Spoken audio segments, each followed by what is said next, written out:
Now, this video looks at simple and compound interest. So 2 questions for simple, question 28 and 29, and then 2 questions for compound interest. And I also explain the difference between the two in question 30 if you're interested in. So 4 questions, feel free to skip to the question you're interested in, which is indicated in red.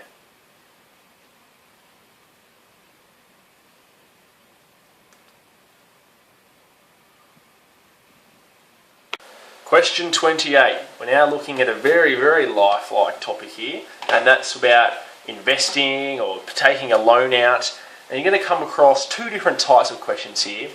You're either going to be dealing with what's called simple interest or what's called compound interest. Now this question deals with simple interest, so I'm going to explain simple now, and compound is in the next few questions. So let's look at the question. John invests $15,000 at 6%. What does this PA mean? Per annum. That means per year. So John invests $15,000 at 6% per year for 3 years. And we want to find how much John now has after 3 years. So this is the formula you need to know. I'm going to write it out and explain it. R over 100 times T. So what the hell does this mean? I is the amount of interest John earns. P is the original amount. P stands for principal. That's how we like to call it in finance terms. Principal is the original amount, which is $15,000. Now the R is the interest rate, so 6% per year, and you have to divide it by 100 because it's currently at a percentage, and I want to change this to a decimal. And T is the time in years, and it's in years because your interest rate is in years. So let's now go and find out how much interest John earned over the 3 years. So I equals 15,000 times 6 over 100 times T, which is 3. Now let's bring the calculator out for this. So we've got, I'm going to first just do this 6 over 100. So 6 divided by 100 is 0.06. Now I'm going to times it by 15,000 and times it by 3. Times 3.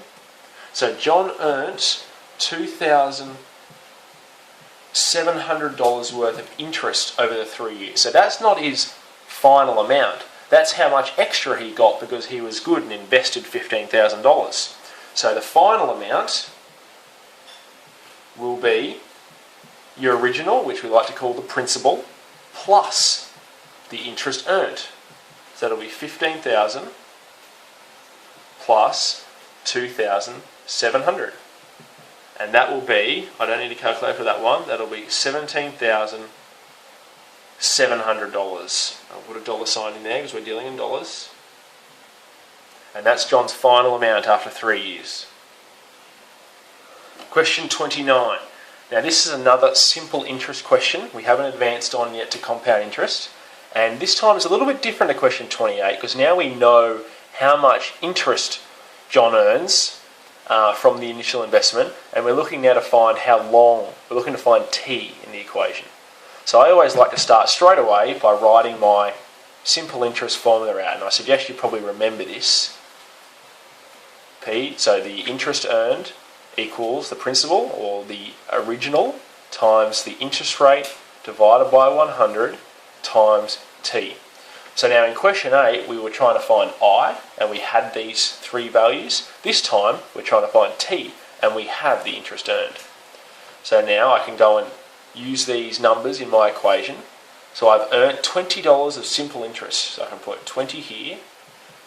The original was 4,500 times the interest rate is 2% per annum per year times T. Now this is going to be a bit of rearranging and doing some manipulation to our equation here, but I'll show you how to do it. I'm going to first find out what 2 over 100 is. So we've got 20 equals 4,500 times 0.2 times T. Now the goal here is to get T by itself. So to make, sorry, not I just realised I made a mistake here, it's not 0.2, it's 0.02. And the goal here is to have t equals. So I would now go ahead and times 4,500 times 0.2. So 20 equals 90 times t. Now, in order to get t by itself, I can divide the left and the right hand side by the equation by 90. Whenever I do the left, I have to do the right. I'm just going to move over here now. So 20 divided by 90 is 0.22 recurring equals t. So we have mission accomplished. We've got t by itself. So how long has it been invested for? Well, it's been invested for 0.22 of a year. So what's that roughly? You've got 12 months in a year.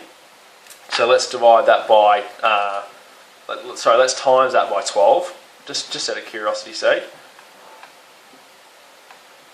Times, actually, I'm going to find how many days it's been invested for, not months, just to be a bit more accurate. So I'm going to times it by 365 days in a year.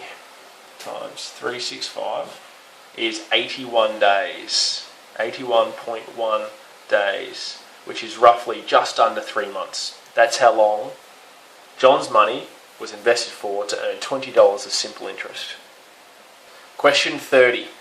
Now we're looking at compound interest. The previous two questions were simple interest.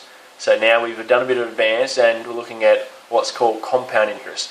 I'll just briefly explain the difference between the two.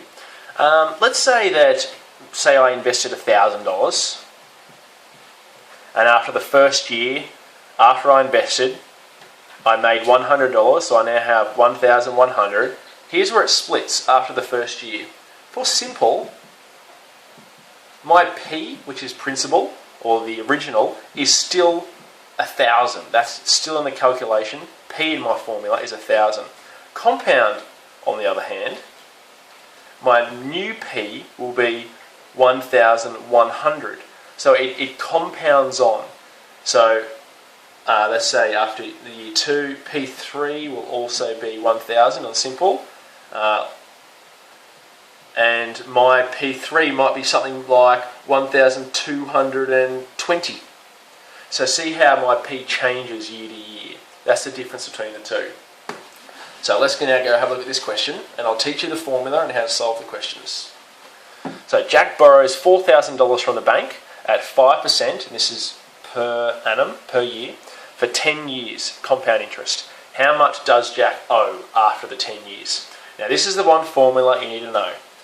The final amount, I'm going to write that as F equals P, the principal, or the original, which is 4,000, times 1 plus R, which is the interest rate, 5%, over 100, to the power of T, the time, 10 years. So it's actually quite a bit different from the simple interest formula, so it's probably good to maybe remember the two and how they're different. So let's look at solving this question now. I want to find the final amount. My P is 4,000 times 1 plus interest rate of 5 over 100, all to the power of 10, that's how long. I'm going to have to bring the calculator here now. I'm going to do all of this bracket first with bombas. So 1 plus, let's look at 5 over 100. I'm going to add that to 1. And now I'm going to, I don't think I can do power on this. Let's flip this the other way around. There we go. Is there a power sign here? I might need to get the more advanced calculator out. Hang on. Okay, the iPhone's been superseded to the Graphics calculator here. So bear with me. 1 plus 5 over 100. You might not be able to see this on the screen, but all to the power of 10. So that is 4,000 times 1.6. I'm going to round it to 2 decimal places. Now I need to go and multiply these two together. I'm going to bring the iPhone back out. Prefer using this. 4,000 times 1.63 is $6,520. Remember, put a dollar sign in because we're dealing in dollars. So, Jack borrows $4,000. After 10 years, he now owes $6,520. So basically, because he borrowed, the bank charged him $2,520 for giving him that $4,000. Question 31, another compound interest question. Now, if you didn't see question 30, probably go and have a look at that first, because I'm going to go ahead straight away and solve this question and not explain the compound interest formula. So, I'm going to go and write it out. Final equals principal times 1 plus r over 100 all to the t. Now, in this example, my final amount is $45,200. I don't know my principal, that's the question. How much did John initially borrow? My interest rate is 6% and my time is 5 years. So I can go now and put those numbers in. 4,5,200 equals, I don't know the principal, so I'm just going to keep calling it P, times 1 plus 6 over 100 all to the power of 5. Now I'm going to need to use my calculator here. I'm going to bring out my my big boy calculator. You need to probably find out where your power sign is on your calculator. So maybe ask your teacher or have a look around for it, but you'll need that here. So I'm going to first find out what this equals. So I'm going to go ahead and do this. Plus 6 over 100 all to the power of 5. And if you have a look there, so that equals, what was that, 4,5,200 equals P times 1 point, I'm going to round to 2 decimal places, 34. Now the goal here is to get P by itself, so I'm going to divide both sides by 1.34. And we're going to move this up on the right now. So 45,200 divided by 1.34 is 33731.34. I'm a bit squished over here. Equals P. Now, since I divided 1.34, this essentially cancels, so I'm just left with P on the right. So that actually answers my question. How much did John initially borrow? Well, my P is $33,731.34. Bit of a weird amount to invest, but there's my answer to that question.